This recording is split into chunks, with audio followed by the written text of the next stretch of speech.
دوستو، دنیا کے ہر میدان میں جیتنے کے لیے ماں کی دعا ضروری ہے، ماں کا احترام ضروری ہے، ماں کی تعظیم ضروری ہے۔ ماں کے بغیر، ان کی دعاؤں کے بغیر کوئی انسان کو اللہ کا فضل نصیب نہیں ہو سکتا۔ معزز سامعین اکرام، قربان جائیں میرے آقا رحمت للعالمین صلی اللہ علیہ وسلم، حضرت عبداللہ ابن مسعود رضی اللہ تعالیٰ عنہ سے روایت ہے، قال سألت رسول اللہ صلی اللہ علیہ وسلم ای العمل احب الی اللہ۔ حضرت عبداللہ ابن مسعود سے روایت ہے، وہ کہتے ہیں کہ میں نے سوال کیا، یا رسول اللہ، اللہ کے نزدیک کون سا عمل سب سے زیادہ محبوب ہے، کون سا عمل سب سے زیادہ پسندیدہ ہے؟ آقا علیہ الصلوۃ والسلام نے ارشاد فرمایا، الصلاۃ علی وقتها، نماز کو اس کے وقت پر ادا کرنا۔ ثم ایو، یا رسول اللہ پھر اس کے بعد کون سا عمل ہے؟ قال رسول اللہ صلی اللہ علیہ وسلم، بر الوالدین، والدین کے ساتھ حسن سلوک کرنا، والدین کے ساتھ نیک برتاؤ کرنا۔ قال ثم ایو، یا رسول اللہ اس کے بعد کون سا عمل سب سے بہتر ہے؟ قال آقا علیہ السلام نے فرمایا، الجہاد فی سبیل اللہ، اللہ کی راہ میں جہاد کرنا۔ معزز سامعین اکرام، ذرا غور کرو، پہلا عمل حضور نے کہا نماز اس کے وقت پر ادا کی جائے، تیسرا وقت حضور نے کہا جہاد جو اللہ کی راہ میں کی جائے، اور ان دو عبادتوں کے بیچ میں حضور نے ذکر کیا ماں باپ کے ساتھ حسن سلوک کرنا۔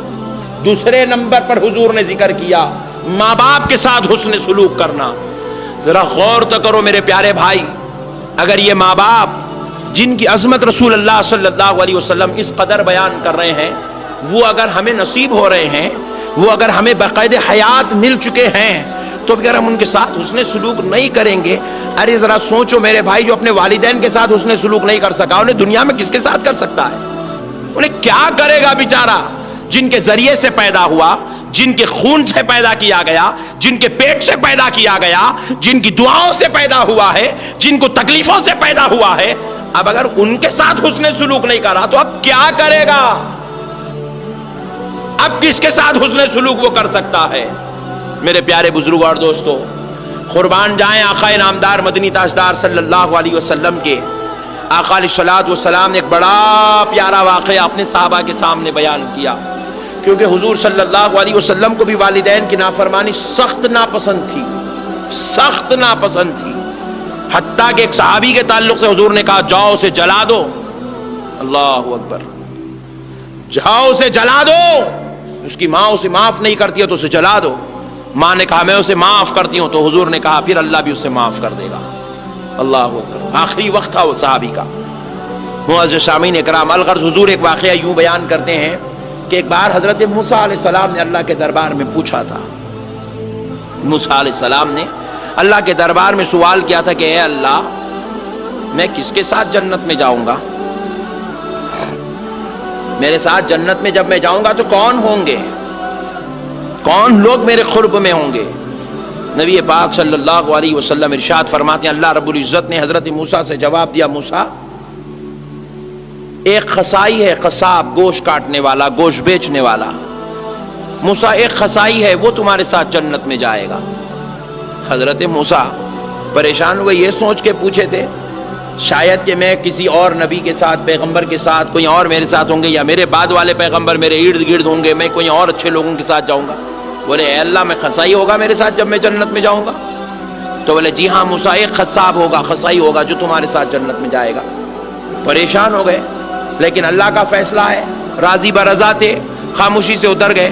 لیکن پھر خیال آیا، پھر دوبارہ عرض کرنے لگے، اے اللہ، اس کا پتہ بتا دے، میں اس سے مل لیتا ہوں، میں اس سے ملنا چاہتا ہوں، وہ کون ہے بیچارہ جو میرے ساتھ جنت میں جائے گا، میں ملنا چاہتا ہوں۔ اللہ رب العزت نے حضرت موسیٰ علیہ السلام کی خواہش سنی اور آپ کو اس کا پتہ بتا دیا۔ حضرت موسیٰ علیہ السلام اب اس کا گھر ڈھونڈنے نکل پڑے۔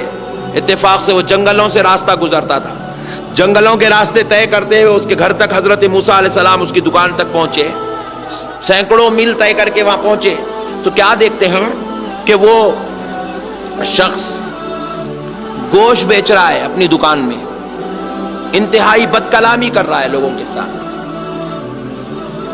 انتہائی بد کلامی کر رہا ہے، جھڑکیاں دے رہا ہے لوگوں کو، تانے مار رہا ہے لوگوں کو، گالی گلوچ کر رہا ہے لوگوں کے ساتھ۔ حضرت موسیٰ علیہ السلام پریشان ہو گئے، بولے انہیں میرے ساتھ جنت میں جائیں گا؟ اتنا بے وقوف گھٹیا قسم کا آدمی جس کی اخلاق ہی نہیں، انہیں جنت میں جائے گا؟ حضرت موسیٰ علیہ السلام بولے کہ جب اللہ نے فیصلہ کیا ہے تو اس کے اندر کچھ نہ کچھ تو کوئی چیز ہوگی جس کی وجہ سے یہ جنت میں میرے ساتھ جائے گا۔ لیکن آج خاموشی اختیار کی حضرت موسیٰ علیہ السلام نے کہا اور آگے دیکھتے ہیں، ہو سکتا ہے کوئی اچھی چیز مل جائے۔ جب حضرت موسیٰ علیہ السلام اس کی دکان میں داخل ہوئے، اس کو سلام کیا، اس نے پوچھا جی آپ کون؟ تو کہا میں اللہ کا نبی موسیٰ علیہ السلام۔ جیسے ہی سنا جھٹ سے اٹھ کے کھڑا ہو گیا ادب و احترام میں، پوری دکان بند کر دیا، سب سامان پیچھے ڈال دیا، سرکار سے ہاتھ جوڑ کر کہا حضور آپ میرے گھر کو چلیے۔ حضرت موسیٰ علیہ السلام اس کی گزارش قبول کرے، اب اس کے ساتھ اس کے گھر کو چلے۔ حضرت موسیٰ علیہ السلام جب گئے تو شام کی نماز کا وقت ہوا، آپ نے نماز پڑھی، وہ بیچارہ نماز بھی نہیں پڑھا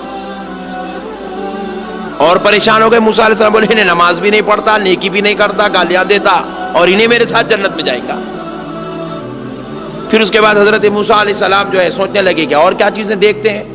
جب رات بہت زیادہ ہو گئی، حضرت موسیٰ علیہ السلام کو اپنے گھر میں لے گیا، لے جا کر ایک جگہ ایک چٹائی بچھایا اور بٹھا دیا، اور اس کے بعد دیکھتے کہ حضرت موسیٰ علیہ السلام کونے میں ایک خاتون پڑی ہوئی ہے جس کی چمڑی اتنی ڈھیلی ہو گئی کہ اسے ہاتھ پکڑ لے تو چمڑی چھڑ جائے، اتنی ڈھیلی ہو چکی ہے، انتہائی ضعیف، کمزور، آخری نحیف درجے کی خاتون ہے، انتہائی بڑھیا ہے، بس موت اس کے منہ پر لٹک رہی ہے، اتنی ضعیف بڑھیا ہے، وہ لیٹی ہوئی ہے۔ حضرت موسیٰ کو یہ نوجوان یہاں بٹھا دیا اور اس بڑھیا کے پاس گیا، ہاتھوں سے اس کو اٹھایا تو اس کی غلاظت گرنے لگی، اس کو اٹھا کر لے گیا حمام میں، نہلا دھولا کے اچھی طرح اس کی غلاظت صاف کر کے اس کو نہلا دھولا کے اچھے کپڑے پہنا کے لے آیا، پھر ایک دوسری جگہ بستر ڈالا اور اس کو اپنی ماں کو لٹا دیا، وہ عورت کو لٹا دیا۔ موسیٰ علیہ السلام پوچھے کون ہے؟ بولا حضور میری ماں ہے۔ اے اللہ کے نبی یہ میری ماں ہے۔ اللہ اللہ۔ پھر اس کے بعد موسیٰ علیہ السلام سوچے کہ بھائی ماں کی خدمت کرا تو کیا میرے ساتھ جنت میں جاتا؟ اب جتنے خدمت کرے سب میرے ساتھ جائیں گے کیا؟ ماں کی خدمت تو کئی لوگ کرتے ہیں، کئی لوگ کرتے ہیں ماں کی خدمت، ایسی کیا خاص بات ہے؟ بہرحال پھر اس کے بعد ہوا کیا، موسیٰ علیہ السلام بولے میں اب چلتا ہوں، تو بولے نہیں حضور یہ رات کا وقت ہے، جنگل اندھیرا ہے، اب اللہ کے واسطے آرام کر لیجئے، کل صبح چلے جائیں۔ اس کی گزارش سن لیے، وہ کھانا نکالا موسیٰ علیہ السلام کے لیے، مگر خود نہیں بیٹھا۔ موسیٰ علیہ السلام نے کہا کہ تم بھی آ جاؤ، بولے نہیں پہلے میری ماں کو کھلا دیتا ہوں پھر میں کھا لوں۔ تو حضرت موسیٰ کہتے کھلا دو، میں بھی انتظار کرتا ہوں، تم کھلا دو پھر اس کے بعد ہم کھاتے۔ وہ اپنی ماں کو کھلانے کے لیے جب گیا تو اس کی ماں اتنی ضعیف ہے کہ چاب نہیں سکتی ہے، تو اپنے منہ میں نوالا لے کے وہ چاول کو چباتا، لکوڈ بناتا، بنا کے منہ میں سے نکال کے اپنی ماں کے منہ میں ڈالتا۔ موسیٰ علیہ السلام نے یہ انداز دیکھے تو بڑے پریشان ہو گئے، بولے اتنا پیار کرتا ہے ماں سے، اتنا چاہتا ہے ماں کو۔ پھر اس کے بعد ماں کو کھانا کھلا دیا، اب اس کے بعد آیا موسیٰ علیہ السلام کے ساتھ بیٹھا، کھانا کھا لیا، بستر ڈالے، دونوں بھی سو گئے۔ موسیٰ علیہ السلام رات کے اندھیرے وقت میں رات دیر گئے اٹھے، یہ سوچ کر اٹھے کہ اللہ کی عبادت کر لوں گا، کچھ مولا کو راضی کر لوں۔ نماز پڑھنے کی نیت سے، عبادت کرنے کی نیت سے موسیٰ علیہ السلام اٹھے تو کیا دیکھتے ہیں، وہ بڑھیا کچھ بول رہی ہے، اس کے ہونٹ ہل رہے ہیں، سسکتی ہوئی آواز بڑھیا کے پاس سے آ رہی ہے، جوان بیٹا سویا پڑا ہے۔ موسیٰ علیہ السلام کان قریب لے گئے، بڑھیا کے سننا چاہتے تھے، شاید پانی مانگتی ہوگی یا کوئی تکلیف ہے بیان کر رہی ہوگی کہ اس کا مسئلہ حل کیا جائے۔ موسیٰ علیہ السلام کیا سنتے ہیں، وہ پانی نہیں مانگ رہی تھی، وہ کوئی درد بیان نہیں کر رہی تھی، اپنے رب سے دعا کر رہی تھی، اے اللہ میرا جوان بیٹا میری خدمت کی خاطر شادی نہیں کیا، اے اللہ میرے سے اتنا پیار کرتا ہے کہ مجھے کھلاتا بھی ہے، مجھے پلاتا بھی ہے، مجھے پالتا بھی ہے، مجھے پرورش بھی کرتا ہے، اے اللہ بس اس کے بدلے ایک بوڑھی ماں تجھ سے یہ مانگتی ہے کہ اگر تو میرے بیٹے کے لیے کچھ دینا ہی چاہتا ہے تو بس اتنا دے دے، تیرے محبوب نبی موسیٰ کے ساتھ جنت میں بھیج دے، موسیٰ کے ساتھ جنت میں بھیج دے، موسیٰ کے ساتھ جنت میں بھیج دے۔ موسیٰ علیہ السلام چیخ مارے اور کہا اے اللہ، ماں کی دعا میں اتنا اثر ہوتا ہے کہ